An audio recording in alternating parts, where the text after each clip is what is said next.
like on the ground, in the air, it doesn't matter. There's going to be so many opportunities where CakeAssault can just win one small interaction. Yeah. And then he can just set up smoke, he can set himself well on the stage. It could be disaster city if Seggo's not careful. All right, that was already a sick opening play. CakeAssault set up his clone, and it jumped into the boulder, and he detonated it to send the boulder completely out of the field of play. I got a feeling we're going to be seeing a lot of layered plays like this. Yeah, especially like another thing that I love about the smoke for Forsburn isn't just the fact that like he can absorb it to set up his combust. It makes his clone creation silent, so you don't even know that Forsburn jumping out is the real deal or a clone. And if he recovers into it, he doesn't go into free fall. He can immediately teleport again, which adds more complexity into where he's going to end up. No, you know, it is worth mentioning that like Kragg does have plenty of tools to at least slow this match to a screeching halt. Like, it's one thing that the match is already going to be fairly slower paced because Kragg doesn't want to approach in this matchup. But like, you set the rock out, you start to counter push out from center stage. Depending on where the pillar is set up as well, you can start to manipulate how effectively the Forsburn can take smoke. Yeah, yeah. Like, there are ways to play around this matchup, no matter how daunting they may be. I'm hoping we see some of those specific. Oh, so ready for the down special. That's ordinarily how Kraggs take full control of the mid-range space. Gonna just get a solid stage control right now. Skull looking for these hits during the juggle. He's been getting enough parries to like just stop the combust from coming fully online for Cake 2, which is a really big deal in terms of expanding your life expectancy. You know, another aspect of this, oh, that would have been so cute. Oh my god, yeah. Great DI by Skull, honestly. I mean, Seggo, to just get out of the way just in time. One thing that I'm going to find to be like an interesting adaptation throughout the set at hand is when CakeAssault takes cover into the smoke.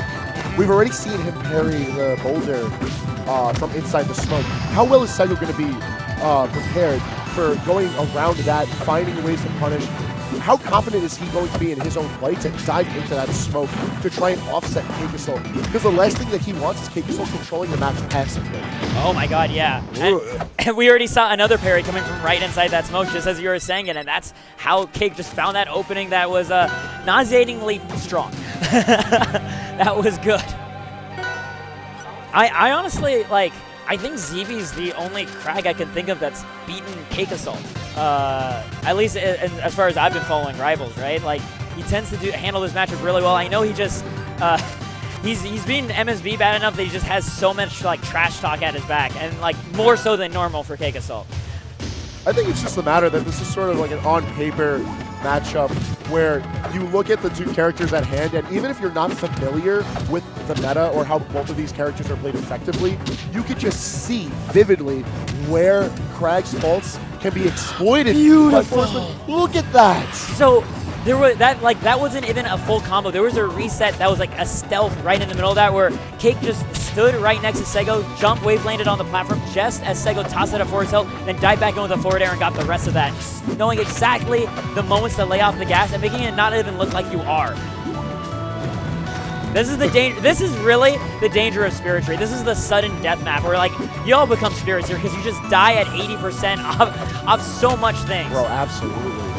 Like, this is honestly a fantastic stage pick from Seggo because I feel like there's a lot of opportunity for him to take back the stage, or if anything, make one of these ledge plays that CakeAssault has been in control of to go completely awry.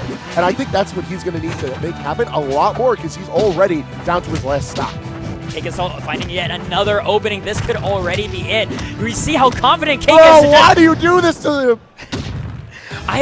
Seeing like how the meta is advanced and now like, oh, I know the Kragg's gonna pillar, so I'll just land on it. I'll assume it's there and find myself a follow-up right afterwards. And oh my god, Hangman, you are so stoked. I was almost so hyped.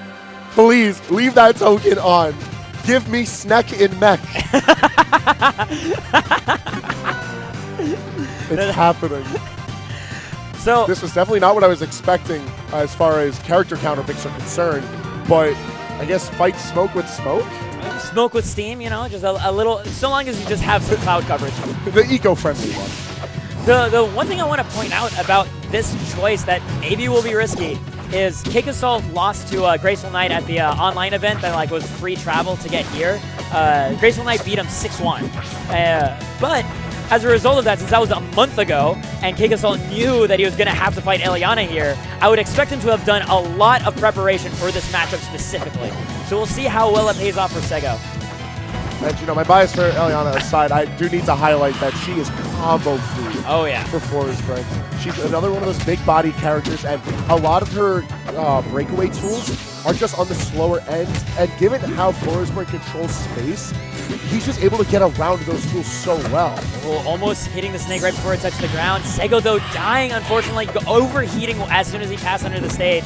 Made a very awkward situation. And look at this.